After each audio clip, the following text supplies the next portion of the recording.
እንግዲህ ባለፈው ሳምንት እንዳየነው ልንሰልል ይገባል። አካባቢያችን ምን ይመስላል ልንል ይገባል። አንድ ጊዜ ጌታ እንደተቀበልንኛ ሙሉ ያስታውስ እንደሆነ ፓስተርም ያስታውሱ እንደሆነ አማኑኤል አሞጽ የሚባል ሰውዬ መጽሐፍ ጽፎ እኔ በሲዲ ተቀድቶ በቃ ልክ በኮንትሮባንድ ነበር የዛን ጊዜ ደርግ ስለሚይዘን በቃ ለሰው ያማኑኤል አለ ምናምን አማኑኤል አሞጽ አለ ተብለን ሰይጣን እንዴት እንደሚሰራ በናይጄሪያ ውስጥ አይተን ነበር አይደል? በቃ እኔማ ራሻ ሁሉ ኮፒውን ሁሉ ይዤ ነበርና በቃ ሰማው ነበር እንዴት ክፋቱን እንደሚሰራ ማለት ነው። የሰይጣንን አሰራር ማወቅ ሰይጣንን ለመምታት ይረዳል። እግዚአብሔር ስሙ ይባረክ። ባለፈው ሳምንት የኮለን ከተማን ተመልክተን ነበር። ከዚህ መጽሐፍ አንብቤላችሁ ነበር። ይህቺ ከተማ የኃጢአት ሁሉ ማህፀን ተብላ በአንድ አሜሪካዊ ነብይ የተጻፈውን ከብዙ ዓመት በፊት አንብቤላችሁ ነበር። እሱን በማንበብ ልጀምር ዛሬ። እንደዚህ ይላል። እቺ ከተማ ባለፈው ምን አይተን ነበር? የክርስቲያኖችን በማሳደድ የታወቀው ኔሮ የእሱ እናት ናት እቺን ከተማ የመሰረተቻት አግሪፒና። እኛ የምናውቀው ኔሮ የጣሊያኑ ቄሳር ነው አይደለ? ግን የኮለን ሰው ናቸው። የሚገርማችሁ የመጀመሪያው ክርስትናን በማሳደድ የታወቁት ሰዎች የዚህ ከተማ ሰዎች ናቸው። ይህችንም ከተማ የመሰረቷት እነሱ ናቸው ብለን ነበር ባለፈው ሳምንት እዚህ ላችሁ እንደሆነ። ሁለተኛ ደግሞ the crusaders የሚባሉ ከዚህ ተነስተው ሄደው በኡርባን ሁለተኛው በተባሉት ጳጳስ አነሳሽነት ኢየሩሳሌምን ሙስሊሙንም ክርስቲያኑንም የጨፈጨፉት ሰዎች the crusaders የወጡት ከዚህ ከተማ ነው። እንደገና ደግሞ በቤተ ክርስቲያን ውስጥ ጣዖትን ጨምሮ ማምለክ the sin of አኸን የሚባለው ከአኸን የጀመረው ከዚህ ከተማ ተነስሶ ነው ዓለምን ሁሉ ያዳረሰው። ይሄ ብቻ አይደለም፣ የሞት ወንዝ በዚህ ከተማ ላይ ይፍሰስ ተብሎ ሰይጣን ጋራ ተስማምተው የዚህ ከተማ ባለስልጣኖች የሞት ወንዝ በከተማዋ ላይ ይፍሰስ ብለው በገንዘብ ላይ እስከማከም ደርሰው እዛ ላይ እንዴት እንደሚታያችሁ አላቅም። ይታያችኋል። der Dom Baumeister und der Teufel ነው የሚለው ገንዘቡ ላይ ሰይጣንና የዶም ከተማ የዚህ ከተማው ካቴድራል የዶም ሰራተኛ ወይም ዋናው ሰሪ ባውማይስተር ምንድነው? አርኪቴክተሩ ወይም ህንጻ ተቋራጩ ተስማምተው በኮለን ላይ የሞት ወንዝ ይፍሰስ ተብሎ በከተማው ውስጥ የከተማዋ ባለስልጣኖችና ሰይጣን ተስማምተው የሰሩት ከተማ ነው። አሁን እኛ ስናየው ሊበራል ስለሆነ ሰላም ስለሚመስል በመንፈሳዊ አይን ግን ለክርስትና በፍጹም የማይመች ከተማ ነው። ሰይጣን የትኛው ይመስላችኋል የሳሉት? ይገርመኛል። ይሄኛው መሰለኝ ሰይፉን ይዟል አይደል? የወዳኛው ባውማይስተሩ ነው ወረቀቱን ይዟል። እና ሰይጣን ይሄን ያህል ከተማዋ ውስጥ እንዲሰራ ቃል ኪዳን የተገባለት ከተማ ነው። ከተማው የተመሰረተው ጌታ ሲወለድ ሰይጣን ኮለንን መሰረተ። በጣም የሚገርማችሁ ዳንኤል ምዕራፍ 10 ላይ ስናነብ ምንድነው የሚለው? እዛ ላይ በጣም አስገራሚ ነውና እዛ ላይ ምን ይላል? ዳንኤል 10 ላይ ለምን ወደ አንተ እንደመጣው ታውቃለህ አለው አይደል? ከዛ በኋላ ምን አለው? አንተ መጸለይ ከጀመረበት ቀን ጀምሮ አይደል መልሱ ወጥቷል። ግን ይዤልህ እንዳልመጣ የፋርስ መንግስት አለቃ እየተዋጋኝ ነው። የፋርስ መንግስት አለቃ በፋርስ ላይ የሚሰራው መንፈስ ነው አይደል? የዳንኤል ትንቢት ትዝ ይላችኋል? ያ ሐውልቱ ወርቅ፣ ብር፣ ነሐስ፣ ብረት አይደለ? ምን አለ? የፋርስ መንግስት ጋር እየተዋጋሁ ነው። ገና ደግሞ የግሪኩ ይመጣል አለ አይደለ? ደረቱና እንትኑ ወገቡ ኦሬዲ ደርሳል። እግሩ ላይ ማነው እግሩ? ሮም ነው። ሮም የት ነው ያለው? ሮም ጣሊያን ውስጥ ነው አይደል? የሮም መንግስት የተመሰረተው ግን the holy land of the roman empire የሮማን ኤምፓየር the holy land ተብሎ የሚታወቀው ኮለን ነበር። ብረቱና ሸክላው የተቀላቀሉበት። በኋላ ያቺ ድንጋይ መታ አፈረሰችው ቤተክርስቲያንና ክርስቶስ አይደለ? ስለዚህ እኛ ለዛ ያቺን ድንጋይ እንድንሆን የተጠራ ነው፣ እንድናፈርሰው። አሜን። እግዚአብሔር አምላካችን ስሙ ይባረክ። ፋርስ መንግስት ተቋቋመኝ፣ የግሪኩ ደግሞ ይመጣል አለ። ገና እኮ ስለ ብረቱ አልነገረውም። ስለ ሮም መጣና ብዙ ጣጣ ሰራ። ስለዚህ የእግዚአብሔር ቃል ለጴርጋሞን ቤተክርስቲያን ምንድነው ያላቸው? ሰይጣን በሚኖርበት በአንተ ከተማ ነው አይደል? የሰይጣን ዙፋን ባለበት በአንተ ከተማ። የጴርጋሞን ከተማና የሮም የከለን ከተማ ምን ያህል እንደሚመሳሰሉ ባለፈው ሳምንት አሳይቻችኋለሁ። ከተማችን ሰይጣን የሚሰራበት የመሰረተችው አፍሮዲጦ ደግሞ በእናቷ በኩል የማን ዘመድ ናት? የዝሙት ጣዖት አምላኪዋ የዝሙት ጣዖት ታዋቂዋ ማን ናት? አፍሮዲጦ የአፍሮዲጦ ዘመድ ናት። ስለዚህ ዝሙቱ ሽውሉ ምኑ ቢበዛ የአውሮፓ ትልቁ የሶዶማውያን ከተማ ይሄ ነው። ክሪስቶፈር ስትሪት ዴይ 11 አድርጋችኋል? እዚህ ክሪስቶፈር ስትሪት ዴይ ሆሞሴክሹዋል ሲሰለፉ አይታችሁ አታውቁም? ሀገሩ ሁሉ በጣም ያስፈራል። አንድ ጊዜ ፓስተር ገበየውን አገልግለን ብለን የጠራነው ዕለት ክሪስቶፈር ስትሪት ዴይ ነበረና መጣ ፓስተር ገበየው። ሲመጣ እነሱን እያቋረጠ ሴቨረንስ ትራስ አይደል እዛ ላይ ስለሆነ እስቲ ያሳልፉ ምናምን እዛ እየተሳሰሙ እንዲያሉ ሲያሳልፉት ምናምን ልክ እኛ ቸርች ሲገባ አሁን ምን ብዬ ነው ሰብከው አለ። አሁን ምን ብዬ ልስበክ አለ። ምክንያቱም በኃጢአት የተዋጠ የክርስቲያኖችን በማሳደድ የታወቀ ዛሬ ብዙ ሰዎች ደክመው ልናይ እንችላለን። ጥሩ ሰዎች አንድ ጊዜ አንዲት እህት ከኢትዮጵያ ስትመጣ ምን አለችኝ? እኔ አሁን ገና ኳየራችን የድሮ ኳየር ነው እና ኢትዮጵያ ሄዳ ነበርና እኔ አሁን ሲሄድ አለች እኔ አሁን ስመጣ ከለን በቃ ኳየሩን እናቀጣጥለዋለን አለች። እግዚአብሔር ይመስገን ደስ አለኝ። በኋላ ከመጣች በኋላ ልክ ከለን ስገባ ይሄ ከተማ እኔ ምን ሆንሽ አልኳት። ልታቀጣጣው አለ። እኔ እንጃ እዚህ ስመጣ በቃ ሁሉ ነገር ተዘጋጋብኝ አለች። ምክንያቱም አየሩን የያዘው ክፉ መንፈስ ነው። ክፉ እያንዳንዱን ሰው በየምክንያት አስሮታል። እኔን ደግሞ እንዴት በ1999 መጨረሻ ላይ እንደተገለጠልኝ ነግሬያችኋለሁ አይደለ? ከዚህ ከተማ አላስወጣህም ብሎ እስኪዝትብኝ ድረስ። ስለዚህ ወገኖች ሆይ ቤተክርስቲያን እንድታድግ የገሃነምን ደጅ እንድታፈርስ ካስፈለገ ተረድተን በጸሎት በርትተን ወጥረን መያዝ አለብን። ጌታ ደግሞ ይረዳናል። አሜን። ስለዚህ ባለፈው ወንድማችን ከቤ ሲጀምር ፕሮግራሙን ስለ ኢያሪኮን ስለመሰለል ነበር አይደል የተናገረው? ከመግባታቸው በፊት ኢያሪኮን ሰልለዋል። እኛም ከተማችንን ልንሰልል ይገባል። አካባቢያችንን ልንሰልል ይገባል። ምንድነው ጸሎት እንዳልጸልይ ምንድነው? አንዳንዴ ሞባይል ይመስለናል አይደል ያዘን። እሱን ተጠቅሞ ሰይጣን ሊያደክመን ይችላል። ስለዚህ አካባቢያችንን ልንሰልል ይገባል። ናሆም 2:1-4 ላይ ያለውን እንዲህ ይላል። ላንበብላችሁ። ለእናንተ 1-2 ብቻ ላንበብ። የሚቀጠቅጥ በአንተ ላይ ወጥቷል፣ ምሽግን ጠብቅ፣ መንገድህን ሰልል፣ ወገብህን አጽና፣ ኃይልህን እጅግ አበርታ ይላል። አንድ ነገር ከማድረግ በፊት አይደል የሚቀጠቅጥ በአንተ ላይ ወጥቷልና ምሽግህን ጠብቅ፣ መንገድህን ሰልል። ከዛስ ወገብህን አጽና፣ ኃይልህን እጅግ አበርታ። ለምን? ዘራፊዎች ዘርፏቸዋልና የወይናቸውን ማረግ አጥፍተዋልና እግዚአብሔር የያዕቆብን ክብር እንደ እስራኤል ክብር ይመልሳል፣ የኃያላኑ ጋሻ ቀልቷል ምናምን እያለ ይቀጥላል። እርሻችን የተከልነው የወይን እርሻ የዛን ጊዜ በእስራኤል ነበረች የወይን እርሻ የምትባለው። አሁን እኛ ቤተክርስቲያን ብለን ብንወስደው እርሻችን እንዳያድግ ፍሬያችን እንዳይበዛ እኛ ራሳችን ችግር ውስጥ እንድንገባ በፋይናንስ በጤና በትዳር በተለያየ መንገድ ሰይጣን እየመጣ የሚያውከን ስላልገሰጽ ነው፣ ስላልተዋጋ ነው፣ ስላልተጋፈጥ ነው። ብዙዎች በየቤታችን ውስጥ ያለው በጤናችን ውስጥ ያለው በፋይናንሳችን ውስጥ ያለው በትዳራችን ውስጥ ያለው በስራችን ቦታ የሚገጥመን ለምንድን ነው ብለን ማሰብ አለብን። ሰይጣን በተቻለው መጠን ሊጎዳን ይመጣል። ጌታ ይገስጸው። መቼም እሱ ሊያጠፋ እንጂ ስለሌላ አይመጣም። ሊሰርቅ ሊያጠፋ ነው። ህይወቴን ሊሰርቅ፣ ጤናዬን ሊሰርቅ። አንድ ጊዜ ከጥቂት ዓመታት በፊት እኔ ወደ ሐኪም ቤት ሲሄድ በቅርቡ ትሞታለህ ብሎ ነግሮኝ እንደነበር ትዝ ይላችኋል፣ ነግሬያችኋለሁ።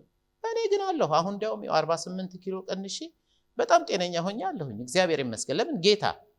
ሰይጣን ግን ስለሌላ አይመጣም። ስለዚህ ባለፈው ሳምንት ይሄን ሁሉ ነገርኳችሁ። የምንኖርበት ከተማ ምን ያህል በክፉ የተያዘ ከተማ እንደሆነ በሰፊው አስረዳዋችሁ።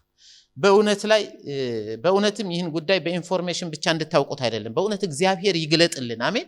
አይኖቻችንን ገልጦ የጠላትን አሰራር ሁሉ ያሳየን። ያን ጊዜ ጠላትህን ይዞ በለው ይላል ተብሎ እንደተጻፈ እዚህ ቀድመን እየመጣን በለው እኔ ስል አንተ ስትቀበል አንቺ ስትቀበይ በደንብ አድርገን አንድ ጊዜ ቦንኬ እንዳለው ማለት ነው። ሰይጣን አንድ ጊዜ ሰው ቤት ሄዶ አንኳኳ አሉ። ሲያንኳኳ ገብቶ ሰውየው ከፈተለት። ሰውየውን ገብቶ እሽት አድርጎት ሄዳሉ። በኋላ ጌታ እኔ ባንተ ያመንኩ አላሉ ሰውየው።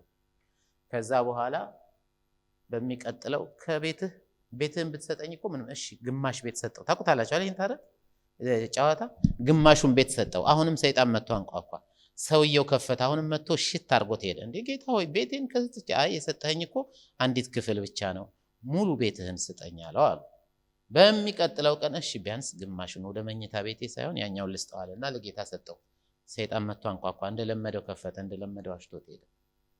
በኋላ ለምንድን ነው ጌታ ሆይ አሁን ሙሉን ሰጥቼ ከመኝታ ቤቴ? አይ ሁሉንም ስጠኝና ታይዋለህ አለው አሉ። ራይናን ቦንኬ ነው ያለው። በመጨረሻ ላይ ሰይጣን መጥቶ አንኳኳ። ሲያንኳኳ ሲከፍት የከፈተው ጌታ ነው። አሁን ሙሉ ቤቱ ተሰጥቷል። ሲከፍት ሲያዋሉ ሰይጣን ደነገጠና አድሬስ ተሳስቼ ነው ብሎ ሊሄድ ሲል ተከተለውና በካልቾ መተው አለ። አልተጻፈም ግን ቦንኬ እንደዛ ብሎ ተከተለውና በካልቾ መተው አለ ሰይጣንን። ከዛ በኋላ መተው ያቀም ማለት ሁለመናችንን ለጌታ መስጠት አለብን እንጂ እየመጣ በተለያየ መንገድ ማንኳኳቱን አያቆመም። እግዚአብሔር ይገስጸው። አሜን። ስለዚህ አንድ ነገር ላንብብላችሁና ልጀምር።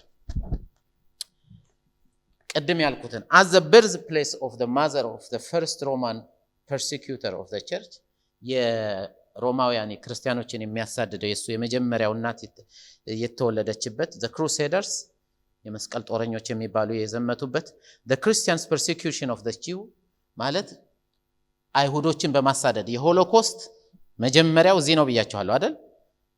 Jews and the communism ስለ ኮሙኒዝም ዛሬ አላወራሁም አይደል? ስለዚህ የሞት ወንዝ በዚህ ከተማ ይፍሰስ ሲባል የሞት ወንዝ ምን ማለት ነው ብዬ ባለፈው ሳምንት ነግሬያችኋለሁ።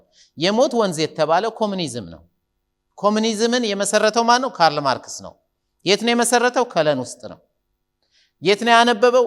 አዳራሹንም ነግሬያችኋለሁ፣ ስዕሉንም አሳይቻችኋለሁ።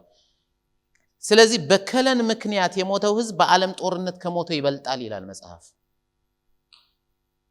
የሞት ወንዝ ይፍሰስ ተብሎ ልክ የህይወት ወንዝ ከጌታ ዙፋን ይፍሰስ እንደተባለው የሞት ወንዝ በከለን ላይ ይፍሰስ ተብሎ ነው ይሄ ስምምነት የቀድሞ ስዕል። የሞት ወንዙ ምንድነው? የኮሙኒዝም መስረታ። ኮሙኒዝም ዓለምን ሞላ። እስካሁን ድረስ በኮሙኒዝም ተጠምደው ህዝባቸውን የሚጨርሱ በሌሎች ጋር የተቃየሙ ብዙ ህዝቦች አሉ። ከየት ነው የተነሳው? ከከለን። ስለዚህ እንደገና ላንብበው። as the birthplace of the mother of the first Roman persecutor of the church, the Crusades, the Christian persecution of the Jew, and the communism, Cologne has been the womb of the greatest human tragedies in history. ከለን የዓለም ሁሉ ጣጣ ትራጀዲ፣ መከራ፣ ችግር ሁሉ ማህፀን ናት ነው የሚለው the womb። ይሄን የጻፉት አሜሪካኖች ናቸው። However, የሆነው ሆኖ the way that the Lord shuts the gates of hell is to open the door of heaven. እግዚአብሔር ደግሞ የገሃነምን ደጆች የሚዘጋው የሰማይን በሮች በመክፈት ነው። Light is more powerful than the darkness. When you open your shades at night, darkness does not come in. በማታ ላይ መስኮታችሁን ብትከፍቱ ለምሳሌ ጨለማ አይገባም፣ ብርሃን ነው ወደ ውጭ የሚወጣው አይደል? ጨለማ ወደ ቤታችሁ ይገባል፣ ቤታችሁ ያበራል። Light shines out in the dark. The Lord's strategy, የእግዚአብሔር strategy for Cologne፣ ይሄን የጻፉት አሜሪካኖቹ ናቸው። The Lord's strategy for Cologne is to open the window from heaven there. የሰማይን መስኮት መክፈት ነው የእግዚአብሔር ዓላማው። የት? ከለን ላይ። አሁን ይሄን ማን ይጽፋል? ውጭ ሀገር ሆኖ ሰማይ አሜሪካ ላይ ይከፍታል ነበር ማለት የነበረበት አይደል? እንደገና ላምበው። The Lord's strategy for Cologne is to open the windows from heaven there, to make it testimony for his power of redemption. መስኮቱን ደግሞ ከሰማይ የሚከፍተው ለእርሱ አዳኝነት እንዲመሰክሩ ነው ይላል። ደግሞ ላንብብላችሁ። The Lord will raise up new armies of crusaders from Cologne. እግዚአብሔር በከለኝ ታላቅ ሰራዊት ያስነሳል። the church አይደል? The Lord will raise up new armies of crusaders from Cologne and Germany with weapons that are not carnal but spiritual. የሚያስነሳው ደግሞ ስጋዊ በሆነ ጦር መሳሪያ ሳይሆን መንፈሳዊ በሆነ ጦር መሳሪያ ነው። ወገኖች ሆይ እኔና እናንተን እኮ ነው እዚህ ያስቀመጠን ጌታ ኢየሱስ ክርስቶስ። ምን ሊያደርገን? አርሚ ውስጥ ሊያስገባን፣ እንድንዋጋ፣ እንድንጸልይ፣ ብዙዎችን እንድናስፈታ። እግዚአብሔር የተመሰገነ ይሁን። አሜን። ስለዚህ በውስጧ የሞት ወንዝ ይፍሰስ የተባለባትን ይችን ከተማ የህይወት ወንዝ እንዲፈስባት እኔና እናንተ አክቲቭ መሆን አለብን። በአጠቃላይ ይህች ከተማ የገሃነም ደጅ ተብላ ተመዝግባለች። እኛ ግን የሰማይ መስኮት እንዲከፈት መጸለይ አለብን። የሚገርማችሁ ፓስተር ቾ የተናገረው ነው። አንዳንድ ጊዜ ሰዎችን ወደ ጃፓን እንሄድና እንመሰክርላቸዋለን አለ። ጃፓን ሄደን ስንመሰክርላቸው የሚሰማን የለም። በኋላ ወደ ኮሪያ እናመጣቸዋለን አለ። ኮሪያ ከመጣን በኋላ ስንመሰክርላቸው ወዲያው ተንበርክከው ንስሐ ይገባሉ አለ። ለምን? ኮሪያ ላይ ሰማይ ተከፍቷል፣ ጃፓን ላይ ሰማዩ ዝግ ነው። እኛ ጋር ዛሬ ለምን ይመስላችኋል ሰዎች የምክንያቱ ቤተክርስቲያንን ጥለው የሚሄዱት? ሰማዩ ዝግ ነው። እግዚአብሔር የሰማይን በሮች ይክፈትልን። አሜን። በአየር ላይ የሚሰራው ሰራዊት፣ የጠላት ሰራዊት ሰዎችን በትዳራቸው ያውካል፣ በጤናቸው ያውካል፣ በፋይናንሳቸው ያውካል፣ በልጆቻቸው ያውካል፣ በስንቱ ነገር ቢዚ ያደርጋቸዋል። ስለዚህ መመታት አለበት። አሜን። ያን ጊዜ ትዳራችን ይፈወሳል፣ ፋይናንሳችን ጤነኛ ይሆናል፣ ጤናችን የተባረከ ይሆናል። አሜን። ስለዚህ በከተማው ላይ የሚሰራው መንፈስ መመታት አለበት። ለዚህ ነው ይህችን ከተማ የገሃነም ደጅ ናት፣ እንዲያውም የዓለም ሁሉ ኃጢአት ማህፀን ናት ብለው እስከ መጻፍ የደረሱት። ይህችን የገሃነም ደጅ የሆነችውን ደግሞ እንድታፈርስ ጌታ ያስቀመጣት ማን ነው? ቤተክርስቲያንን። ማቴዎስ 16 ጌታ ኢየሱስ ክርስቶስ እኔ ማንኩ እንደሆንኩ ትላላችሁ ብሎ በጠየቃቸው ጊዜ እነሱ ስምዖን ጴጥሮስ ምን እንዳለ ትዝ ይላችኋል። አንተ ክርስቶስ ያው እግዚአብሔር ልጅ ነህ አለው አይደለ?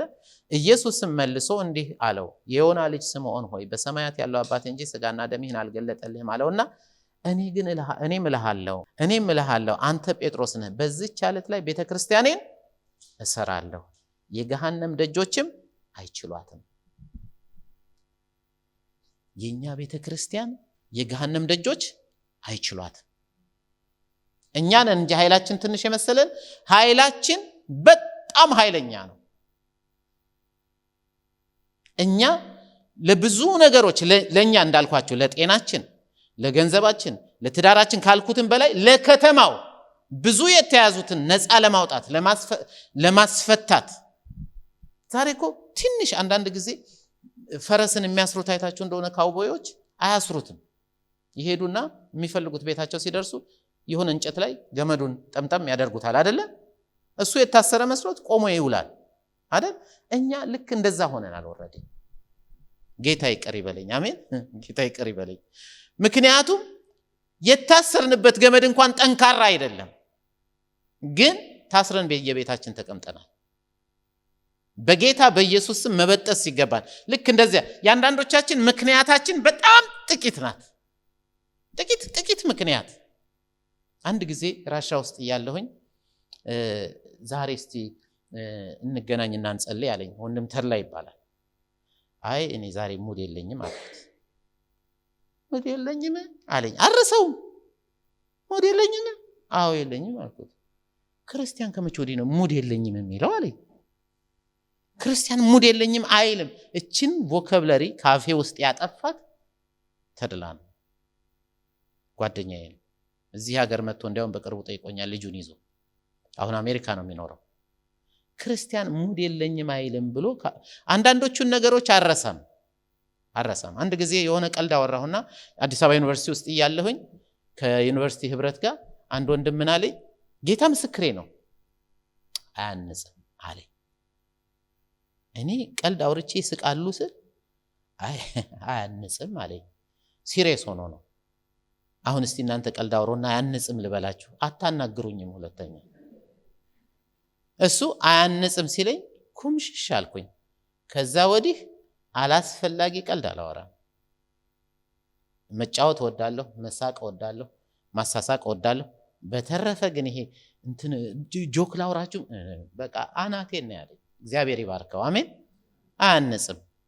እንደዛ ይባል ነበር አይደል ድሮ ፓስተር? አንድ ሰው የሆነ ነገር ሲያወራ ሲሪየስ ናቸው ክርስቲያኖች። አያንጽም ወንድሜ ምናምን ብለው ይነግሯል። ከዛ በኋላ አደግማትም አይባልም ሳይሆን አያንጽም ማለት ማነጽ መስራት ህይወትን አይሰራም ይሄ በቃ ብሎ አፌን አስያዘኝ። አዲስ አበባ ዩኒቨርሲቲ ሁለተኛ ጆክ አላወራም። መጫወት መቀለድ እንደዚህ ቀልድ ሲምፕል ቀልዶች ወዳለሁ ታቆኛላችሁ። ይሄ ግን ዛሬ ጆክ ላውራ ምናምን ብዬ በፍጹም አላረጋ። በቃ አያንጽም። እግዚአብሔር ይባርከው። አሜን። በዚህ ከተማ ያለውን የገሃነም ደጅ ሰብረን ብዙዎችን እንድናስመልጥ የተመረጥነው እኛ ነን። እኔ ነኝ፣ ሙሌ ነው፣ ፓስተር ናቸው፣ ሊያዬ ነች፣ ቢንዬ ነው፣ እናንተ ናችሁ። እኛ እኮ ጌታ ኢየሱስ ክርስቶስ ባመንን ጊዜ ያልወሰደን እኛ በምድር ላይ ሆነን የሱን ስራ እንድንሰራ ነው አይደል? እኛ በክርስቶስ በእግዚአብሔር ቀኝ ተቀምጠናል አይደል? አይደል? እንደዛ ነው የሚለው ቃሉ። ክርስቶስ ደግሞ በእኛ በከለን ውስጥ ይኖራል። ክርስቶስን ስራ አስፈትተነዋል። ክርስቶስን ቸርች ይዘነው አንሄድም። ክርስቶስን እንዲያገለግል አፋችንን ከፍተን አልመሰከርንም እንዲመሰክር። ክርስቶስ በአንተ ውስጥ ይኖራል የሚለው ሊያስፈነጥዘን ብቻ ሳይሆን ኃላፊነት አለበት። ይቅርታ ይሄን ቪዲዮ የምታዩ ወገኖች ክርስቶስን ይዛችሁት ቤታችሁ ቀርታችኋል። ይቅር በሉኝ፣ እንደምወዳችሁ ታውቃላችሁ። እግዚአብሔር ይባርካችሁ። ስለዚህ የገሃነም ደጆችን ለመስበር ክርስቶስ የት ይኖራል? በምድር ላይ በእናንተ ውስጥ ነው አይደል? ማደርጊ በእኔ ውስጥ በእናንተ ውስጥ ነው። በቤተ ክርስቲያን ውስጥ ነው። ዎችማኒ ስፒሪቹዋል ማን የሚለው መጽሐፍ ላይ በዚህ ዘመን መንፈስን ያሰረ እንደ ክርስቲያን የለም ይላል። ስለዚህ የገሃነም ደጆች የመስበርና ወንጌልን ለሚጠፉት ሁሉ በማድረስ ብዙዎችን የማዳን የደከሙትን ከተኙበት የመቀስቀስ ያጋንንትን ስራ ማፍረስ ለእኛ የተሰጠ ስራ ነው። እግዚአብሔር አምላካችን ስሙ ይባረክ። ታዲያ እንዴት እናድርግ? ሰይጣን ከተማው እዚህ ነው ብለናል። የገሃነም ደጅ እንድታፈርሰው ብለናል አይደለ? ታዲያ ዝም ብለን እንድታፈርሰው መምጣት ብቻ አይደለም፣ ስራዬ ብለን እንደ ወታደር ቆመን ልንቃወመው ይገባል። ልናስረው ይገባል። እስቲ ልናስረው ይገባል በሉ። ኃይለኛውን ሳያስሩ ቤቱን ማን ነው የሚበዘብዘው ይላል መጽሐፍ ቅዱስ። እንደዛ ይላል። አንብብላችሁ ማቴዎስ 12 ላይ ከ28 እስከ 29 እኔ ግን በእግዚአብሔር መንፈስ አጋንንትን የማወጣ ከሆንኩ እንግዲህ የእግዚአብሔር መንግስት ወደ እናንተ ደርሳለች። ወይስ አስቀድሞ ኃይለኛውን ሳያስር ወደ ኃይለኛው ቤት ዕቃውን ሊነጥቅ እንዴት ይችላል? ከዚያም ወደ ቤቱ ገብቶ ይበዘብዛል ይላል። ሰይጣንን መበዝበዝ ከፈለግን መጀመሪያ መታሰር አለበት። አሁን ያልኳችሁን ፕሮብሌም ሁሉ የሚፈጥርብን ብዙዎችን ያደከመውን ሰዎች እንዳይድኑ ምክንያት የሆነውን ይሄ ሰይጣን ከተማችን ውስጥ ይሄን ከተማ የመሰረተው ጌታ ሲወለድ ክርስቲያኖችን ያሳደደው እስላሞችንና አይሁዶችን ያስጨፈጨፈው የሆሎኮስትን ሲድ የተከለው መጀመሪያ መታሰር አለበት። እንዴት ነው የሚታሰረው? ገመድ ይዘን አንዞርም፣ መጫኛ ይዘን አንመጣም አይደል? በጌታ በኢየሱስ ክርስቶስ ስም ግን ይታሰራል አይደል? እግዚአብሔር አምላካችን ስሙ ይባረክ። እባብና ጊንጡን ትረግጡ ዘንድ በጠላት ኃይል ሁሉ ላይ ስልጣን ሰጥቻችኋለሁ። እስቲ ስልጣን ተሰጥቶኛል በሉ። ከልባችሁ ስልጣን ተሰጥቶኛል በሉ። ስለዚህ ሌላ ሰው አትጠብቁ። ጠዋት ተነሳና በጌታ በኢየሱስ ስም በዚህ መንገድ በተቸገራችሁበት መንገድ የምትመጣ አንተ መንፈስ የታሰርከው በጌታ በኢየሱስ ስም እቃወምሃለሁ። ይሄ ቃል ይመስላል አይደለ? ዝም ብሎ ተራ ቃል ይመስላል። ጦር ነው እየወረወራችሁ ያላችሁት። እሳት ነው እየተፋችሁ ያላችሁት። እሳት በጌታ በኢየሱስ ስም የታሰርከውን ስትሉት ይታሰራል። መንቀሳቀስ አይችልም። እግዚአብሔር አምላካችን ስሙ ይባርክ። ስለዚህ ኃይለኛው መታሰር አለበት። ያን ጊዜ መበዝበዝ እንችላለን። የዚያን ጊዜ ማህደር እየሄደ አንዱን ጌታ ኢየሱስ ክርስቶስ ይወዳል ስለው በእናትሽ የት ነው የምትሄጂው? አብሬ ልምጣ ይላል። ምክንያቱም የተፈታ ሰው ነው። እሱን የሚያንገላታው መንፈስ ታስሯል። ኃይለኛው ሲታሰር ከቤቱ መበዝበዝ ይቻላል። ጌታ ኢየሱስ ክርስቶስ እዛ ላይ እንዲያውም ስለ ሰይጣን ነው አይደል የሚናገረው? ስለ አጋንንት። እኔ በእግዚአብሔር ምን መንፈስ በሉ እስቲ፣ እኔ በእግዚአብሔር መንፈስ አጋንንትን የማወጣ ከሆንኩ አለ እንግዲህ የእግዚአብሔር መንግስት ወደ እናንተ ደርሳለች።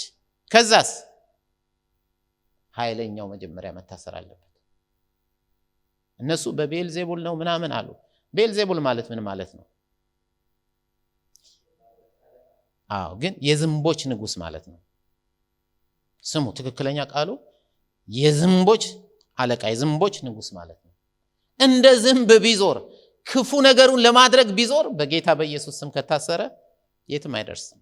እግዚአብሔር ይገስጸው። አሜን። ስለዚህ እኛ ምን ማድረግ አለብን? መጸለይ፣ በእምነት ጸንተን መቃወም አለብን። እስቲ መቃወም አለብን በሉ። በደንብ ስላላችሁ ድከሙት። መቃወም አለብን በሉ። አሜን። ቃሉን አነብላችኋለሁኝ። እግዚአብሔር አምላካችን ስሙ ይባረክ። አንደኛ ጴጥሮስ ላይ ነው ያለው። ሁላችሁም ታውቁታላችሁ። በመጠን ኑሩ ንቁም አይደለ? ባላጋራችሁ ዲያብሎስ የሚውጠውን ፈልጎ እንደሚያገሳ አንበሳ። እንደው አንበሳ አሁን እዚህ ቤት ቢገባ የት እንገባለን? ሁላችሁም ከኔ ኋላ ነው የምትሆኑት። መጀመሪያ እሱን በልቶ ይጠግባል ብላችሁ አሁን አንበሳ ቢገባ ምን ታደርጉታላችሁ? አንበሳው መታሰር አለበት። መቃወም አለብን። አንበሳ ለምንድን ነው አጥር ውስጥ እንዲቀመጥና ሰው እንዲጎበኘው የሚደረገው? ቢለቁት ጉድ ነው የሚፈላው። አንበሳው ግን አጥሩ ውስጥ መቀመጥ መታሰር አለበት። ያን ጊዜ በቃ የመጣ ሰው ሁሉ ይጎበኛው። ወይ አንበሳ ይሄ ነው ወይኔ ምናምን እስቲ ሰልፊ ምናምን እንደዚህ ብሎ ይነሳል። ከተፈታ ግን እንኳን ሰልፊ ሊነሱ ችግር ነው የሚፈጠረው። ስለዚህ ሰይጣን መታሰር አለበት። በዚች ከተማ ላይ ሰይጣን መታሰር አለበት። በጸሎት ስፍራችን ላይ ገመዳችንን ይዘን መምጣት አለብን። ያን የብረት አጥር ይዘን መምጣት አለብን። እግዚአብሔር ይገስጸው። አሜን። ስለዚህ ምን ማድረግ አለብን? ወንድሞቻችሁን ሁሉ መከራ እንደሚቀበለው አውቃችሁ ነው የሚለው አይደል? በእምነት ጸንታችሁ ምን በሉት? ተቃወሙት። እስቲ እንዲህ በሉ፣ ላለማምዳችሁ ሰይጣን በሉ እቃወምሃለሁ፣ ጌታ ይገስጽህ በሉት። አሜን። ወደዚህ እንዳይደርስ እኛ ቸርች መምጣት፣ እኛ ጋር ሰማይ መከፈት አለበት። እንደ ኮሪያው አልቀበልም ያለ ሰው እንኳን እዚህ ሲመጣ በቃ እንደ ውሃ መፍሰስ አለበት። እግዚአብሔር ደግሞ ይረዳናል። ስራው ለሱ ስለሆነ ለዚህ ነው ጌታ ኢየሱስ ክርስቶስ ወደ አባቱ በሄደ ጊዜ ከዚህ ዓለም እንድታወጣቸው ሳይሆን በዚህ ዓለም ሳሉ እንድትጠብቃቸው ነው የሚጸልየው አለ አይደል? ጌታ እንድትጠበቁ ነው የሚጸልየው እንጂ ወደ ጌታ ፈጥናችሁ እንድትሄዱ አይደለም። አሜን። እሱም ደግሞ ጥሩ ነው። እግዚአብሔር ይመስገን። እግዚአብሔር ይረዳናል። ስለዚህ ወደ ሰማይ ያልሄድንበት ምክንያት የእግዚአብሔርን ስራ ለመስራት ነው። በክርስቶስ ሆነን ለመስራት ነው። እንዴት? በመንፈስ ቅዱስ። ጌታ ኢየሱስ በእግዚአብሔር መንፈስ አጋንንትን የማወጣ ከሆነ እንዳለው ማለት ነው። ስለዚህ ወደ ምሽጋችን መግባት አለብን። ቅድም መግቢያው ላይ ያነበብኩት ጥቅስ ትዝ ይላችኋል። የመጀመሪያው ጥቅስ ይሄ ናሆም ላይ የተጻፈው ማለት ነው። ምሽግን ምንድነው? የሚቀጠቅጥ በአንተ ላይ ወጥቷል ነው አይደል? ማን ነው? ሰይጣን። የሚቀጠቅጥ በአንተ ላይ ወጥቷል፣ በጠላት ተከበሃል፣ ክርስቲያን ተጠንቀቅ፣ ቆመህም አስተውል፣ ጠንክረ ተዋጋ፣ ጉልበት ኃይላላ፣ ብድራትህን አይተ ያለልህን ዋጋ። ኢየሱስን ጠርተህ የጦር ዕቃን አንስተህ በእርሱ መልካም ጦርነት ተዋጋ። ኢየሱስ ያሸንፋል፣ ለድሉ አትስጋ፣ ባላጋራ ዲያብሎስ ሊውጥህ እያገሳ ነውና ከድምፁ አትስጋ፣ አባትህ አለና መንጋጋውን ሰብሮ ካፉ ያስጥልሃል፣ ከቶም እንደማይተው በርግጥ ያሳይሃል። ኢየሱስን ጠርተህ የጦር ዕቃህን አንስተህ በእርሱ መልካም ጦርነት ተዋጋ። ኢየሱስ ያሸንፋል፣ ለድሉ አትስጋ። ወንድማችን ተስፋዬ ጋቢሶ አሜን። ጌታ ይባርከው። አሜን። በኢየሱስ ልንዋጋ ያስፈልጋል። ስሙን ጠርተን እንዴት አይነት ቀስት መሰላችሁ? የኢየሱስ ስም ሄዶ ግንባሩ ላይ ነው የሚቀረቀረው። ጌታ ስሙ ይባረክ። ምክንያቱም እኛ መንፈሳውያን ነን። ይሄ ራሽናል የሆነ አመለካከት አይደለም ያለን እንደዚህ ቢሆን እንደዚህ ይሆናል ነው። መንፈሳውያን ስለሆነ እግዚአብሔር ሁሉን ስለሚችል ግንባሩን እንለዋለን። ስለዚህ በጸሎት ስፍራችን ላይ መገኘት አለብን። ስለዚህ ቅዱሳን ይሄ መንፈሳዊ እውነት ነው። ወደ ውጊያው መምጣት አለብን። ወደ ውጊያው መምጣት። ለምን ቁጭ ብዬ አሞኝ ነው ምናምን ላለው በኢየሱስ ስም ጤናዬን የሚያወከው የተመታ መሆን አለበት። ለምን እኔ በቃ ፋይናንስ ምናምን በኢየሱስ ስም። እኔ ትናንትና ስቃወም ነበር ገንዘብ ሳገኝ የሚወስደው ሁሉ እንዳይመጣ ብዬ ጸለይ 5 ዕዳ መጣልኝ። ጌታ ይገስጸው። በደንብ አልጸለይኩም። ቴሌኮም አልከፈልክም፣ መብራት አልከፈልክም ምናምን ገብቷቸዋል። እና ደግሞ ምንድነው እሽታታውሱ ደግሞ ከሚገባህ በላይ ወስደሃል ምናምን የሚል መጣ። ጌታ ይገስጸው። አሜን። መጀመሪያ ባላስርማ የመጣልኝን ሁሉ ሊወስዱ ነበር። ስለዚህ ወደ ምሽጋችን መግባት አካባቢያችንን መሰለል ይገባ። ሁለተኛ ቆሮንቶስ 10 ላይ ምን ይላል? በሰው ልማድ ምንም እንኳን የምንመላለስ ብንሆን እንደ ሰው ልማድ አንዋጋም። የጦር ዕቃችን ስጋዊ አይደለምና ምሽግን ለመስበር ግን የማንን ምሽግ? የሰይጣንን የጠላትን ምሽግን ለመስበር ግን በእግዚአብሔር ፊት ብርቱ ነው። ምሽጉ የት ነው ቢባል የሰው ሐሳብ ላይ። የሰውንም ሐሳብ በእግዚአብሔር ዕውቀት ላይ የሚነሳውን ከፍ ያለውን ነገር ሁሉ እናፈርሳለን። ለክርስቶስም ለመታዘዝ አእምሮን ሁሉ እንማርካለን። መታዘዛችሁ በተፈጸመ ጊዜ አለመታዘዝን ሁሉ ልንበቀል ተዘጋጅተናል። አለመታዘዝን ለመበቀል በሰው አእምሮ ላይ የሚሰራውን ቆሻሻ ሁሉ ለማንሳት፣ ምሽጉን ለማፍረስ፣ ምሽጉን ለመደምሰስ ተጠርተናል። እኔ ሚሊተሪ ኦፊሰር ነኝ። ማታውቁ ካላችሁ ከከፍተኛ የጦር አካዳሚ ተመርቄያለሁ። ምናልባትም በዓለም ላይ አሉ ከሚባሉት ሚሊተሪ አካዳሚዎች በአንዱ ስም የተመረቁት ውጭ ሀገር። ምሽግን ለማፍረስ በሚሄድበት ጊዜ ተንጋግቶ መሄድ የለም። መጀመሪያ ራሳችን ኃይላችንን እንሰበስባለን። ሁለተኛ ከባድ መሳሪያ እንተኩሳለን። ዝም ብሎ አይካሄድም። ብዙ ነገር አለው። ከዛ በኋላ ነው እግረኛ የሚሄደው። ስለዚህ በዚህ ከተማ ላይ ለመመስከር፣ ለመውጣት፣ ለማገልገል ከመነሳታችን በፊት ምሽጉ መመታት አለበት። ምሽጎቹን ባለፈው ሳምንት ነግሬያችኋለሁ። ሰይጣን የመሸገባቸውን ቦታዎች ሁሉ። ስለዚህ እዚህ ከተማ ላይ የመሸገውን መጀመሪያ በጸሎት ስፍራችን በቤተ ክርስቲያናችን መምታት አለብን። መመስከር እኮ እንችላለን ኦፍ ኮርስ። አስቀድመን ግን በአንድ ላይ ሆነን በእምነት ክፉን ከተቃወም ነው። እዚህ ላይ እንደሚለው የጦር መሳሪያችን የኢየሱስ ስም ነው። ጌታ ወደ ሰማይ ባረገ ጊዜ የሰጠን አንድ ትልቅ ነገር አለ። ለሁሉ ነገር መሳሪያ የሚሆን የጌታ ኢየሱስ ስም ነው። ስሙን እየጠራን የጠላትን ኃይል ሁሉ እናፈርሳለን። ጌታ ደግሞ ይረዳናል። ስለዚህ አንድ ጊዜ እንደዚህ ሆነ። እንዲያውም ሳላስረዝም የዚህ ጊዜ ከተማው ላይ ያለው መንፈስ ይጠፋል። ከተማው ለክርስቶስ ይሆናል። ቤተ ክርስቲያናችን ትታደሳለች። ብዙዎች ይድናሉ። ግን ይህን በምናደርግበት ጊዜ ሰይጣን ዝም ብሎ የሚያይ ይመስላችኋል? ቤቱን ስናፈርስ ዝም ይላል? በፍጹም በፍጹም። አሁን ለምሳሌ ምን ልበላችሁ፣ በዚህ ከተማ ውስጥ ያለው አጋንንት ሁሉ እየጮኸ ቢወጣ ሰይጣን ዝም የሚል ይመስላችኋል? የሚጸሉትን ሰዎች ጠምዶ ነው የሚይዘው። ከዛ በኋላ ችግር ሊፈጥርባቸው ነው የሚፈልገው። ዋናዎቹ መሳሪያዎቹ ግን 2 ናቸው። ኖርማሊ 3 ናቸው። አንደኛው ኃጢአተኝነታችንን ማሳሰብ ነው፣ መክሰስ። እናንተ ማናቀ መሰለ ሰው እኮ የማያውቀው ስንት ነገር አለብህ ሊለኝ ማለት ነው መጥቶ።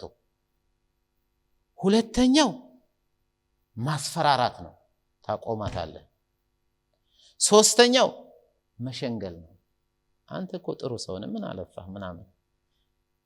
ኤፌሶን ምዕራፍ 6ን ስታነቡት ምን ይላል? የጠላትን ሽንገላ ትቃወሙ ዘንድ ነው አይደል የሚለው? የጽድቅ ጦር ብትለብሱ፣ የመዳን ራስ ቁር የምትለብሱት፣ የእውነትን መቀነት የምትታጠቁት በወንጌል ታጥቃችሁ እንደገና በጫማውን አድርጋችሁ የምትቆሙት የጠላትን ሽንገላ ለመቃወም ነው። የጠላት ዋና ቀስቱ ሽንገላ ይባላል። ሽንገላ ነው። በቃ መጥቶ እንዳንተ አይነት እኮ በቃ ምናምን ብሎ ሲያሞጋግሰኝ የዛን ጊዜ በትዕቢት ጌታን ትቼ አንድ ወንድም ትናንት ሲናገር ነበርና ፌስቡክ ላይ ነው ያየሁት። የዘመኑ ሰይጣን ሲጮህ ወይኔ ተቃጠልኩ አንተንማ አልቻልንም ይላል። ኢየሱስን እኮ አይልም። አንድ ጊዜ እህት ወንጌላዊት ጥሩነሽ የጌታው ቃል እናት ልደታ መካነ ኢየሱስ ስታገለግል እቺ መጣች ድሮንም እሷውና ዝምበል ኢየሱስ ነው አለችው። እዛ ላይ መድረክ ላይ ሆና እዛ ልደታ መካነ ኢየሱስ ማለት ነው። አሁን ግን ምንድነው የሚባለው? አረ እኔን አትችሉኝም ምን ትላላችሁ ስለኔ አይል ይባለው። ኢየሱስ ነው የማይቻለው እንጂ አሁን እዚህ ስለጮኸ እሺ ስለኔ ታወራላችሁ ምናምን አዎ አንተንማ እንዴት ብለን አልቻልንም እዚህ ከተማ ምናምን ከዛ ትዕቢት ይነፋኛል። ኖርማሊ ሰይጣን በኔ እየተጫወተ ነው። ኖርማሊ በኔ በያሬድ ማለት ነው። እንደዛ ጌታ ይገስጸው። አሜን። ስለዚህ ሶስተኛ መሳሪያ ምንድነው? ሽንገላ ነው። አንተ እኮ አንተ አይነት መንፈሳዊ ይለዋል። እዚህ ላይ ተመልከቱ ቅዱሳን። ዘካርያስ እና ማነው ሁለተኛ ነው ሐጌ ቤተ መቅደሱ ሲሰራ ለእስራኤል ቤተ መቅደሱ በተሰራ ጊዜ ሁለት ኃይለኛ ሰራተኞች እግዚአብሔር አስነሳ። አንደኛ ታላቁ ካህን ኢያሱ ነው። ሁለተኛ ሰሳብሳር ይባላል ወይም ዘሩባቤል ነው። ይሄኛው ከካህናት ዘር ነው ኢያሱ፣ ይሄኛው ከነገስታት ዘር ነው ዘሩባቤል። እነዚህ ሁለቱ የእግዚአብሔርን ቤት ሊሰሩ ተነሱ። በ520ኛው ዓመተ ዓለም ላይ ወደ ኢየሩሳሌም መጡ። ተመልከቱ ኢየሩሳሌም የተሰራችው በሶስት ፌዝ ነው። አንደኛው ቅጥሯ ነው የተሰራው እነ ነህምያ ናቸው አይደል? ሁለተኛው ቤተ መቅደሷ ነው የተሰራው እነ ዘሩባቤል ናቸው። ሶስተኛው ሰው ነው የተሰራው ጭንቅላቱ እነማን? እነ ዕዝራ ናቸው። የሚገርመው እነዚህ ሰዎች በሚያገለግሉበት ጊዜ ሰይጣን መጣ። ኢያሱ አለው መክሰስ ጀመረ። እድፋም ልብስ አልብሶ በእግዚአብሔር ፊት በእግዚአብሔር መላእክቶች ፊት አቆመው አይደለ? እሱ ብሎ ደግሞ ሰራተኛ እድፋም ልብስ ኃጢያቱን እያሳሰበው ማለት ነው። ላንብብላችሁ። ዘካርያስ ላይ ነው ያለው። ዘካርያስ 3:1-9 ነው እዚህ የጻፍኩት። ከ1-4 ይበቃል። እርሱም ታላቁ ካህን ኢያሱን በእግዚአብሔር መላእክት ፊት ቆሞ አሳየኝ። ሰይጣንም ይከሰው ዘንድ በስተቀኙ ቆሞ ነበር። ሰይጣን በስተቀኝ የሚቆምበት ሰው እግዚአብሔር ይርዳው። እግዚአብሔር በስተቀኛችሁ ይቆምላችሁ። አሜን። ከዛ እግዚአብሔርም ሰይጣንን ሰይጣን ሆይ እግዚአብሔር ምን ይበልህ ይገስጽህ ኢየሩሳሌምን የመረጠ። ለምንድን ነው ኢየሩሳሌምን የመረጠው? እግዚአብሔር ኢየሩሳሌምን የመረጠው ለመኖሪያ ነው አይደል? እኛ ስንገስጽ ኢየሩሳሌምን የመረጠ አንልም። ከለንን የመረጠ እግዚአብሔር ይገስጽህ። ምክንያቱም እኛን ያስቀመጠን እዚህ ነው። አሜን። እስራኤልን የመረጠ እግዚአብሔር ይገስጽህ። በእውኑ ይህ ከሳት የተነጠቀ ትንታግ አይደለምን አለው። ኢያሱም እድፋም ልብስ ለብሶ በመልአኩ ፊት ቆሞ ነበር። እርሱም መልሶ በፊቱ የቆሙትን እድፋሙን ልብሱን ከእርሱ ላይ አውልቁ አላቸው። እርሱንም እነሆ አበሳህን ካንተ አርቄአለሁ፣ ጥሩ ልብስም አለብስሃለሁ አለው ይላል። ክስ ነው በቃ። አንተ ብሎ ክርስቲያን አንተ እግዚአብሔርን ቤተ መቅደስ ልትሰራ ፈጽሞ የማይቻል ነው። አንቺ ማናቀሽ እንዳይመስልሽ። አንቺ ብሎ ክርስቲያን ስትሄጂ ቁም ነው። ጌታ ይገስጸው። አሜን። እግዚአብሔር ንጹህ ልብስ የሚያለብስ አምላክ ነው። መሐሪ አምላክ ነው። አሜን። በዚህ ላይ ስልጣን ያለው እግዚአብሔር ብቻ ነው። እኔ የኃጢአትን ይቅርታ መስጠት የሚችለው እግዚአብሔር ብቻ ነው አይደል? ስለዚህ እኔን ያሬድን መክሰስ ሲጀምር እግዚአብሔር ምን ይላል? ያሬድ ከሳት የተነጠቀ የሚለውን ለእኔ ልበላት እንዴ? ለእናንተ ልበለላችሁ። ዳንኤልን ሊከሰው ቢሞክር ከሳት የተነጠቀ ትንታግ ነው ይለዋል። እሳቱ ማን ነው? ጌታ። ትንታጉ ማን ነው? ዳኒ። ከዛስ ኃጢአቱን ሀበሳህን ካንተ ላይ አርቄ። እግዚአብሔር ይቅር ያለውን ማን ይከሰዋል? ሰይጣን እንዳይሰሩ ብዙዎችን እየከሰሳቸው ያለው ጥፋታቸውን እያሳሰበ ነው። ጌታ ይገስጸው። አሜን። እዚህ ላይ ምንድነው የሚለው? እግዚአብሔር ይገስጽህ ነው አይደል ያለው? ጌታ ይገስጸው። ወንድሞችን የሚከስ የወንድሞች ከሳሽ ወድቋል አይደል? ግን አሁንም ባይምሯችሁ እየመጣ አንተ ብሎ ክርስቲያን ጌታ ይገስጽህ። አሜን። እኔን በክርስቶስ የመረጠኝ ጌታ ይገስጽህ። አሜን። ሁለተኛው መሳሪያው ደግሞ ማስፈራራት ነው። በጣም የሚገርመው ከዛ ላይ የወርድና ምን ይላል? ስለ 7 አይኖች ይናገራል። እንዲያውም ቦታውን ዝም ብዬ ቶሎ ብዬ ላንብብላችሁ። ደግሞም ቁጥር 5 ንጹህ ጥምጥም በራሱ ላይ አድርጎ አለ።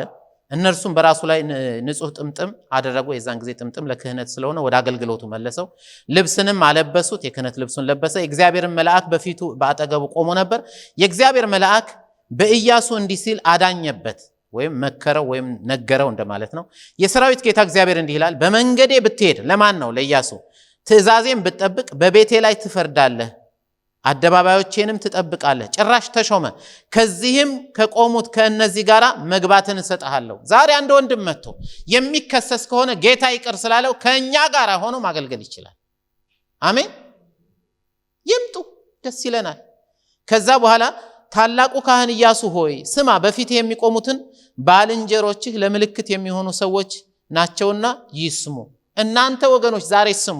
ሰዎች ቢመጡ በእኛ ቤተክርስቲያን ለማገልገል ቢጀምሩ ዶንት ብሌም ዘም፣ አትክሰሷቸው። ጌታ ይቅር ብሏቸው ነው። አንዳንድ ሰዎች ወደ ቤተክርስቲያን እንዳይመጡ የሚፈሩት እግዚአብሔርን አይደለም ሰውን ነው። ለምን እንዲህ እንደምላላትም ዛሬ ቁጥር 9 በኢያሱ ፊት ያኖርሁት ድንጋይ እነሆ አለ። ይሄ ሕያው ድንጋይ ክርስቶስ ነው። በአንዱ ድንጋይ ላይ 7 አይኖች አሉ። እነሆ ቅርጹን እቀርጻለሁ ይላል የሰራዊት ጌታ እግዚአብሔር፣ የዚያችንም ምድር በደል በአንድ ቀን አስወግዳለሁ። 7 አይኖች፣ 7 አይኖች። ራዕይ ምዕራፍ 4 ቁጥር 5፣ ራዕይ ምዕራፍ 5 ቁጥር 6፣ 4 5 5 6 ላይ ብትሄዱ ይሄ 7 አይን የተባለው መንፈስ ቅዱስ ነው አይደል? መንፈስ ቅዱስ ነው። ስለዚህ ይሄ ሰው ይቅርታ ብቻ አይደለም ያገኘው፣ ሹመት ብቻ አይደለም ያገኘው፣ መንፈስ ቅዱስ ይሄን ለማድረግ ከሱ ጋር ይቆማል። ደስ አይልም? እስቲ વુንደባ በሉ በጀርመንኛ વુንደባ። እግዚአብሔር አምላካችን መሐሪ ስለሆነ વુንደባ፣ እግዚአብሔር አምላክ ስሙ ይባላል። ሁለተኛው ሰው ዘካርያስ እዚህ ላይ የጻፈልን ዘሩባቤል ነው። ዘሩባቤል ደግሞ ፈሪ ነው። የፈራው በአርጤክስስ ዘመነ መንግስት ህንፃው እንዳይሰራ ሰዎች ደብዳቤ ጽፈው እችን ክፉ ከተማ እየሰሩ ነው፣ እንዴት ዝም ትላለህ ምናምን ብለው ከሰሱ። ከዛ ስራው ለ2 ዓመት ተቋረጠ አይደል? ከዛ በኋላ ግን እነሱ ስራውን እንዳያቆሙ ሐጌና ዘካርያስ ተነሱ። ይሄን የምታገኙት ዕዝራ ምዕራፍ 5 ከቁጥር 1 እስከ 5 አንብቡት። ዕዝራ ምዕራፍ 6 ቁጥር 14 አንብቡት።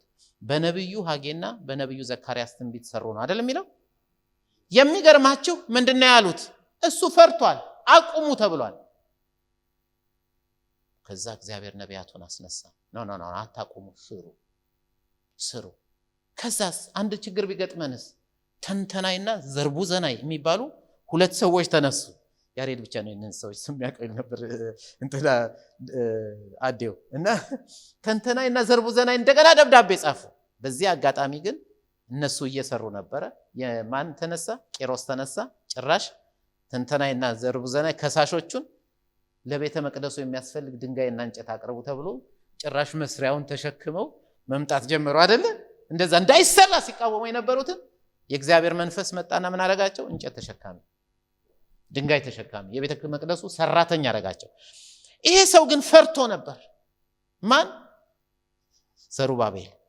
ዘሩባቤል ነህምያም ላይ ሆነ ዕዝራ ላይ ሄዳችሁ ስታነቡ ስሙ ሰብሳሳር ይባላል። ቂሮስ ምን ሰጥቶታል? ከዚህ በፊት ተማርከው የሄዱትን የቤተ መቅደስ ዕቃዎች ሁሉ ሰጥቶት ሰብስቦ ተሸክሞ ነው የመጣው። አሁን ቤተ መቅደስ መስራት ጀምሯል። ቤተ መቅደሱ የሚሰራው የት ነው? መሃል ላይ ነው አይደል? ከተማዋ መሃል ላይ። እነ ተንተናይ ዘርቡዘናይ ግን በቃ እያወቁ ነው። ግንቡ ሲሰራ ትዝ ይላችኋል። እነ ማናቸው?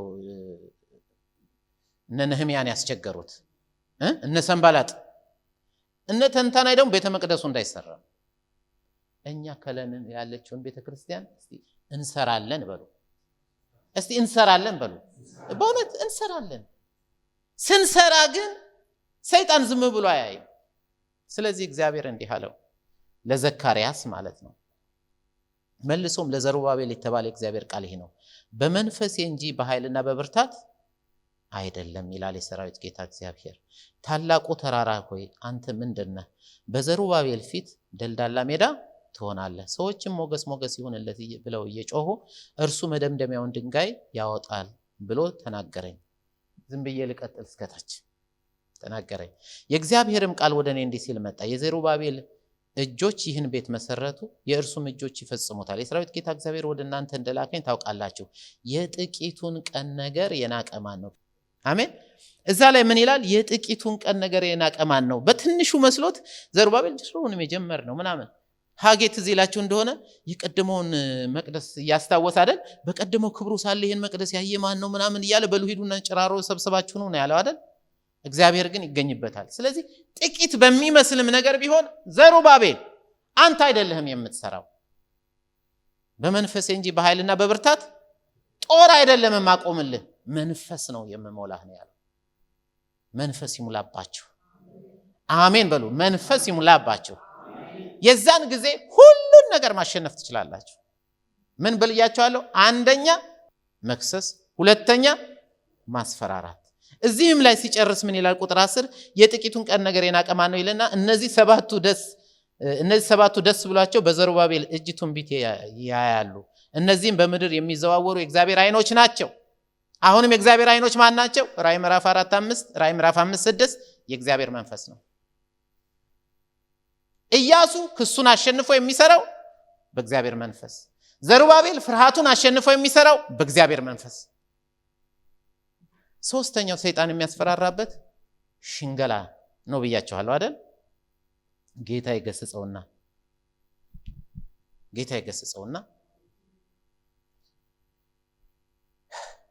ከዛ ምን ይላል? ኤፌሶን 6 ላይ ያለው እናንተ ታውቁታላችሁ። እኔ የማነበው ቁጥር 18ን ብቻ ነው አይደል? ግን ከላይ ጀምራችሁ ስታነቡ የዲያብሎስን ሽንገላ ተቃወሙ ዘንድ እንዲቻላችሁ የእግዚአብሔርን ዕቃ ጦር ሁሉ ልበሱ ብሎ መጋደላችን ከደምና ከሥጋ ጋር አይደለምና ከአለቆችና ከስልጣናት ጋር ከዚህም ከጨለማ ዓለም ገዢዎች ጋር። የት ነው ያሉት? ከለን ባለፈው አሳይቻችኋል አይደል? ከለን ላይ የሚሰራው መንፈስ ማለት ነው። ለወደፊቱ ስለ መንፈሳዊ ጦርነት ማስተምርበት ጊዜ ይመጣል። በጣም ደስ እያለኝ አንድ ወንድም ነበረ እዚህ ቸርች ውስጥ መንፈሳዊ ውጊያ መጸለይ የሚችላል፣ በረከት መጸለይ የሚችላል የሚል ነበረ። ስሙን ብነግራችሁ ታውቁታላችሁ። በተለይ ስሜ ለውጊያ ነው የተሰራው አለ። ስሜ ሲጸለይ አይታችሁ እንደሆነ ግድግዳውንም ሰይጣንንም ቢያገኘው በርቅሶ የሚጥለው ነው የሚመስለው። በጣም እየተቃወመ ነው የሚጸልየው። እኔን ደግሞ ያው ለመባረክ ነው ብሎኛል። ጌታ ይባርከው እና ለውጊያ አልሆንም መስሎታል። ግን እግዚአብሔር ይመስገን ውጊያው በመንፈስ ነው። ስለዚህ በለሆሳስም ቢሆን ጌታ ይገስጽ ስል ይወድቃል። አሜን። የጌታ መንፈስ ነው። ስለዚህ ጌታ ኢየሱስ ጮሆ አጋንንትን ያወጣበት ጊዜ አለ አይደል? ጌታ ጮሆ፣ ለዚህም ጮሆም መጸለይም ትክክል ነው። ስለዚህ ምን ይላል? ስለዚህ በክፉ ቀን ለመቃወም ሁሉን ፈጽማችሁም ለመቆም እንድትችሉ የእግዚአብሔርን ዕቃ ጦር ሁሉ አንሱ ብሎ ወገባችሁን በእውነት መቀነት ታጠቁ፣ የጽድቅን ጡር ልበሱ፣ በሰላም ወንጌል ተጫሙ፣ የእምነትን ጋሻ አንሱ፣ የመዳንን ራስ ቁር አድርጉ ይልና የመንፈስን ግን ሰይፍ ያዙ። ሌላው በሙሉ መከላከያ ነው አይደል? ሰይጣንን መምቻው ሰይፍ ግን የመንፈስ ሰይፍ ነው። እሱም ደግሞ የእግዚአብሔር ቃል ነው። አሜን። ሽንገላ፣ ይሄ ሁሉ የሚያስፈልገው የጽድቅ ጡሩን ለምን ለበስክ? ሰይጣን እየሸነገለኝ። የመዳን ራስ ቁር ለምን አደረግ? ሰይጣን እየሸነገለኝ። ሰይጣን የማይገባበት ቀዳዳ የለውም። እግዚአብሔር ይገስጸው። አሜን። ስለዚህ ሽንገላን መቋቋም የምንችለው በዚህ መንገድ ነው። ስለዚህ እንደ ሰው ልማድ ብንመላለስም እንደ ሰው ልማድ አንዋጋም። እግዚአብሔር አምላክ ስሙ ይባረክ። አሜን። ስለዚህ ጌታ ኢየሱስ ክርስቶስ ምን አላቸው? ገና ለጸሎት ሲያሰማራቸው ወይም ለመስበክ ሲያሰማራቸው በኢየሩሳሌም፣ በይሁዳ፣ በሰማሪያ እንደዚሁም እስከ ምድር ዳርቻ ምስክሮቼ ትሆናላችሁ ሲላቸው ምንድን ነው ያላቸው? ፈርስት ቁጭ በሉ፣ በኢየሩሳሌም ቆዩ። ምን እስከሚሆን? ኃይልን እስክትቀበሉ።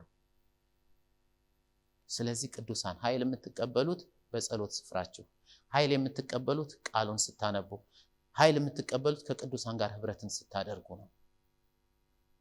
እግዚአብሔር ደግሞ ይረዳችኋል። ያን ጊዜ ለራሳችሁ ብቻ አይደለም፣ ለጎረቤታችሁ፣ ለከተማችሁ ሁሉ መፍትሄ ትሆናላችሁ። ማን እንደናንተ? ዓላማ ይዞ እንደተሰለፈ ሰራዊት ይላታል መጽሐፍ ቅዱስ ቤተክርስቲያንን አይደል? ወዳጅ ሆይ ዓላማ ይዞ እንደተሰለፈ ሰራዊት ታስፈሪያለሽ። አሁን እስቲ እንደው ማስሪን ዓላማ ይዞ እንደተሰለፈ ሰራዊት ታስፈሪያለሽ እላታለሁ ሚስቴን።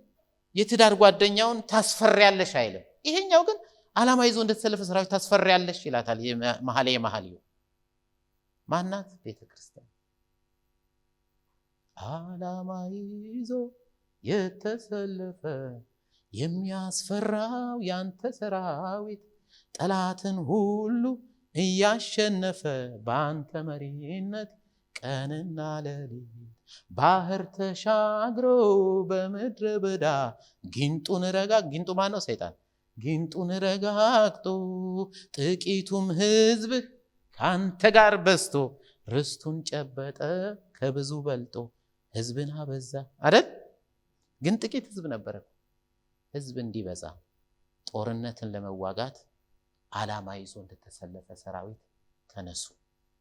እንዳየነው ሽንገላውን የምንመታበት የመንፈስ ሰይፍ፣ ክስን የምናመልጥበት መንፈስ ቅዱስ ለልባችንም የመሰከረ፣ ማስፈራራቱን የምናሸንፍበት መንፈስ ቅዱስ ከመቼውም ጊዜ በላይ ከምንኖርበት ከተማማ አንጻር ካየነው የመንፈስ ቅዱስ መገኘት በጣም ያስፈልገናል፣ በግላችንም በህብረታችንም። አሜን። ይሄን ሁሉ ያወራዋችሁ ስለ መንፈስ ቅዱስ ስጦታዎች ከሚቀጥለው ማስተምረው ስለ መንፈስ ቅዱስ ስጦታዎች ነው። ኃይል ልንሞላ ያስፈልጋል። ጠውልጋችሁ አይደል የሚለው የኤማውስ መንገደኞች የኢየሱስ ደቀ መዝሙሮች ወደ ኢየሩሳሌም ተመለሱ፣ ከሞት ተነስቷል ንጉሱ። አገኘሁ አይደል? ወደ ቤተክርስቲያን ወደ ኢየሩሳሌም ተመለሱ። የመጣው ለከየት የመጣ ነው?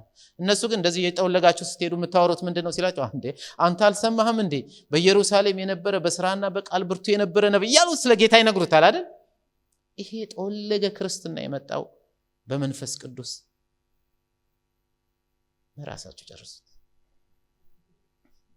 ሞዳችሁ ስለሆናችሁ እንዳላሳዝናችሁ ማለት ነው። ስለዚህ ኃይልን ልንቀበል ያስፈልጋል።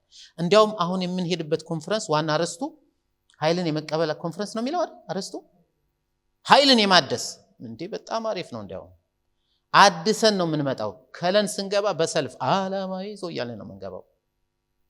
ከበሮ ይዘን ዓላማ ይዞ የተሰለፈ ስሜራ ፎቶ ያነሳናል። ኃይልዬ ኪቦርድ ይጫወትልን። ጌታ ይረዳናል። አሜን። ይህን ከተማ ውስጥ ያሉትን ሰዎች ነፃ ለማውጣት ተነሱ። ራሳችሁን ከክፉ ለማራቅ ተነሱ። የሚዞራችሁን አጋንንት ስራ ድባቅ ለመምታት ተነሱ። ኃይል ግን ያስፈልገናል። ጌታ ኢየሱስ ምን አለ? እኔ በእግዚአብሔር መንፈስ አይደል ያለ? በምን? በእግዚአብሔር መንፈስ አጋንንትን የማወጣ ከሆነ የእግዚአብሔር መንግስት ወደ እናንተ ደርሳለች። ቀድመን ብለናል፣ ሰማይ እንዲከፈት ብለናል። ሰማይ እንዲከፈት በመንፈስ ቅዱስ ማገልገል መጀመር አለብን። በመንፈስ ቅዱስ መጸለይ መጀመር አለብን። በመንፈስ ቅዱስ ቃሉን መማር መጀመር። the whole what we do የምንሰራው ነገር ሁሉ በመንፈስ ቅዱስ መሆን አለበት። ጌታ ደግሞ ይረዳናል። አሜን። ጌታ ይመስገን። ጌታ ይወዳችኋል። ጌታ ለምን ይሄን ያደርጋል ብትሉ ስለሚወደን። አንድ ጊዜ አንዲት ዝም ብዬ አንድ ሐሳብ ላካፍላችሁ፣ እናንተ ጥቅሶቹን ጻፏቸው። ጌታ ኢየሱስ መጀመሪያ ምን አለ? ኢየሩሳሌምን ሊሰራት ሲፈልግ እኔ በኢየሩሳሌም አለ በዙሪያዋ የእሳት ቅጥር ሆናለሁ አለ አይደል? በመካከሏ ደግሞ ክብር ሆናለሁ። ይሄ ሲሆን ጌታ ልክ በእኛ መካከል ክብር ይሆንልናል፣ በዙሪያችን የእሳት ቅጥር ይሆንልናል። የእሳት ቅጥሩ ግን የሚታይ አይደለም። አንድ ጊዜ ትዝ ይላችሁ እንደሆነ ነብዩ ኤልሳ በጣም አስቸገረው የሶሪያን ንጉስ። የሶሪያ ንጉስ እስራኤልን ለመውጋት ሊመጣ ሲል ኤልሳ ቀድሞ ምን ይላል? ሂድና ለእስራኤል ንጉስ ንገረው የሶሪያው ንጉስ ጦሩን ይዞ እዚህ ቦታ ተደብቋል ይላል አይደል? የዚህ ጊዜ የእስራኤል ንጉስ ሁለት ጊዜ ነው ያመለጠው ፓስተር። ሁለት ጊዜ ሲያመልጥ የሶሪያው ንጉስ ተደናገጠ። እንዴ ጆሮ ጠብ ያለ መሐላችን መረጃ የሚሰጥ አለ አለ እንደ ዘመኑ አነጋገር ሲል አይደለም አለ አንድ ምስኪን ወታደር። መረጃውንማ እዛው ሆኖ አንድ ነብይ አለ፣ እሱ ያውቃል ይነግረዋል፣ ስለዚህ ነው የሚያመልጠው አለ። እንግዲያው ይሄን ነብይ ነው መጀመሪያ የሚይዘው አለ። ልክ አሁን እኛ የዚህን ከተማ ነፃ ለማውጣት በመንጸልይበት ጊዜ እንግዲያውስ መጀመሪያ እነሱ ነው እንደሚለው ጌታ ይገስጸውና ከዛ በኋላ ኤልሳን ለመያዝ መጣ። የኤልሳ ሎሌ ነው የሚለው እዛ ላይ ጊያዝ ነው አይደል? ጊያዝ ሲያቸው ደነገጠ። ይሄ ሁሉ ሰራዊት እኛን ለመያዝ የመጣ ነው፣ እኛን ለመግደል የመጣ ነው፣ እኛን አስሮ ለመውሰድ የመጣ ነው። ኤልሳ ተረጋጋ፣ እስቲ ተረጋጋ በሉ። አልተጻፈም፣ አይዟችሁ ተረጋጋ አለው። እንዴ ለምንድነው ብረጋጋው? ተመልከት ሰራዊቱ ምናምን ሲል ከኛ ጋር ያለው ከነርሱ ይበልጣል። እባክህ ጌታ ሆይ አይኑን ክፈትለት ሲል የእሳት ሰረገላ አይደል? አይናችን ተከፍቶ የማይታይ የእሳት ከለላ በዙሪያችን አለ። አሜን። እንደዛ ነው ያለው። ጌታ ሆይ አይኑን ክፈትለት ሲል አይኑ ተከፈተ። ከኛ ጋር ያለው ከነርሱ ይበልጣል፣ አትፍራ አለው። ኤልሳም አቤቱ ያይ ዘንድ አይኖቹን እባክህ ግለጥ ብሎ ጸለየ። እግዚአብሔርም የብላቴናውን አይን ገለጠ። አየም፣ እነሆም በኤልሳ ዙሪያ ያሉት የእሳት ፈረሶችና ሰረገሎች ተራራውን ሞልተውት ነበር። ከለልን ይሞሉታል። ማን ነው የሚነካን? ተንቀባረን ነው የምንሄደው። ባለ ቦዲ ጋርድ። አሜን። መልአክ እኮ ነው አይደል እኛን የሚጠብቀን። ዶናልድ ትራምፕ ነው በዚህ ዓለም ትልቁ ሴክሬት ሰርቪስ ነው አይደል የሚጠብቀው። የሱ ሴክሬት ሰርቪስ እንደው ባይን ይታያል። ጥቋቁር ለብሰው ጥቁር መነጽር አድርገው አይደል። የኛ የማይታይ ሴክሬት ሰርቪስ መልአክ ይባላል። መላእክቱ ደግሞ የእሳት ነበልባል ናቸው አይደል? የእሳት ነበልባል ነው ዙሪያችን። ስለዚህ ደፋሮች ሆነን ጸልየን አጋንንትን መግቢያ ማሳጣት መቻል አለብን። ውጊያው መንፈሳዊ ስለሆነ እግዚአብሔር ስለዚህ ምን አለ? በዙሪያዋ የእሳት ቅጥር በመካከሏም ክብር ሆናለሁኝ ብሎ። ስለዚህ የእግዚአብሔርን ገድል ለመጋደል ተነሱ፣ እግዚአብሔር አምላክ ይረዳችኋል። እንዲያውም ምን ይላቸዋል እዛ ላይ ዘካርያስ 2:8 ላይ እናንተን የሚነካ የአይኔን ብሌን የነካ ነው አይደለም ይላቸው። አንተን የሚነካ አንቺን የሚነካ እኮ የእግዚአብሔርን አይን ሄዶ የሚጠነቁል ማለት ነው አይደል?